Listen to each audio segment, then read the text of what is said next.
Hi, I'm Taylor Rizzo. I'm a bariatric dietitian at Beltline Health, and I'm here today to talk to you about hunger post-op. Hunger post-op is a major concern amongst a lot of people.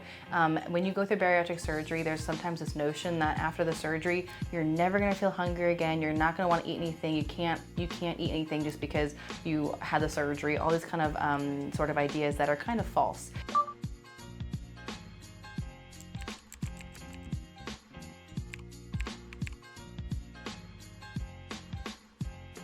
So after surgery, it is normal to not have as big of an appetite as you had before surgery. With the way that the surgery is performed, kind of removing part of your stomach, there are cells in your stomach lining that trigger your brain that say, hey, I'm hungry, or hey, I'm thirsty. And so when you remove a lot of those cells, that conversation changes, and so it is very normal to not have as much hunger initially after surgery. But of course, as you continue to heal out from your surgery, your body kind of adjusts to its new system, and it can start to figure out how to send those hunger signals to your brain again, and that's a normal thing. The other side of hunger to remember is that it's not a bad thing to feel hungry. It's your body talking to you, and that's how it lets you know that it needs something. So don't be afraid of being hungry after surgery. Of course, excessive hunger is a different thing, and there are lots of ways to kind of control that. So some common reasons for hunger that is kind of misplaced after surgery come back to your diet. So one of the biggest pieces is just simply not eating enough. A lot of times people after surgery don't eat enough calories, and that can cause excess hunger, and you may not know where it's coming from. And so if you're trying to restrict too low, that can cause a lot of problems. After surgery, a lot of dietitians and programs will recommend that you reach up to about 1,200 calories a day. And of course, that's different per person and different based on your level of activity. But if we're trying to get to 1,200 and you're trying to restrict yourself, maybe you're only eating 600, 700 calories, of course you're gonna be hungry. Your body doesn't have enough energy to function and get through the day, and so it's gonna be asking for food, and if you keep denying it, that can cause lots of issues down the road in terms of health and weight loss long term. So make sure that you're, number one, eating enough. That's a good baseline. The next piece to kind of look at is what you're eating.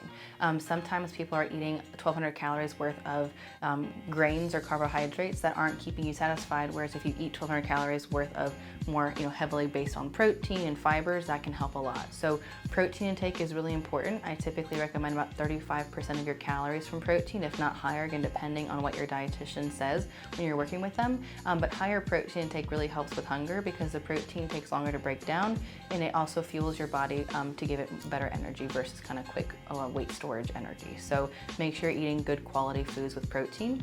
And the other thing I mentioned is fiber. Fiber is also a really big key thing that people forget after surgery, sometimes because there is such a big emphasis on protein. You want to look at fiber as well. So fiber typically comes in vegetables, fruits, and grains. So again, having a balance in your diet is super important to general health and making sure you're not feeling overly hungry.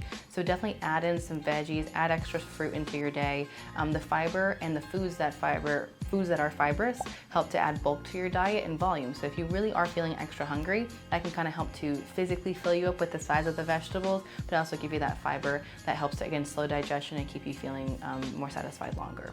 Another thing to consider is hydration. If you are drinking enough water, sometimes it's very easy to confuse hunger with thirst, and so making sure that you're getting enough water in can be really helpful.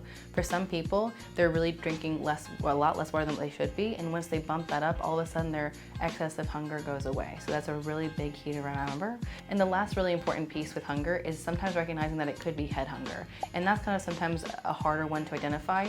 But after surgery, of course, I always say we do surgery on your stomach, not on your brain. So your brain has to kind of play this catch-up game, and your brain is normally used to seeing larger portions on your plate because that's just kind of what we're served in our society, maybe bigger snack portions and things like that. And so when you see a smaller plate after your bariatric surgery, it can kind of seem like you're not eating enough, and so that kind of triggers this hunger that's maybe not physical, but it's more mental. And so making sure that you're kind of taking the time to work with your bariatric psychologist or therapist to kind of work through those kind of worries and stressors is really helpful.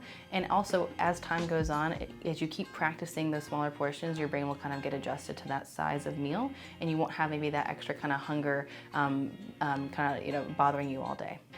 If you check all those different pieces to make sure that you're not feeling hungry, that you're meeting your nutrient requirements, at that point, if you've, again, met all those requirements, check with your physician or your healthcare providers, and they may be able to help you out with some different options to kind of help reduce that excessive appetite if it is truly excessive, with different weight loss medication options, different treatment plans.